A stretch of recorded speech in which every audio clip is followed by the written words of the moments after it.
Sa gitna ng kaliwat kanang kontrobersya sa ilang love teams, tila isang tahimik at masayang fandom ang Kim Pao na nananatiling solid at kampante sa kanilang idolo. Habang trending ang mga issue ng infidelity na kinasasangkutan ng ibang celebrities tulad nina Anthony Jennings at Maris Racal, panatag ang Kim Pao fandom dahil malinis at tapat di umano ang relasyon nila Kim at Paolo on and off screen. Dahil dito, inulan ng batikos ang dalawa, pati na rin mula sa kanilang sariling fanbase.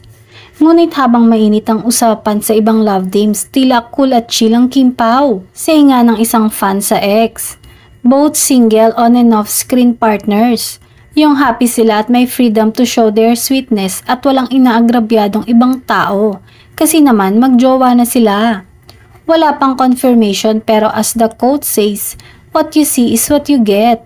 Ang pagiging low drama ng dalawa ay naging dahilan ng matibay na suporta mula sa kanilang fans. Kung ikukumpara sa ibang love teams na minsang nadadawit sa issue, ang Kim Pao ay tila patuloy na nagbibigay ng good vibes sa kanilang mga taga-suporta. Sa huli, ang pagiging panatag ng kanilang fandom ay tila magandang paalala na hindi kailangang laging may intriga o drama para magningning ang isang love team.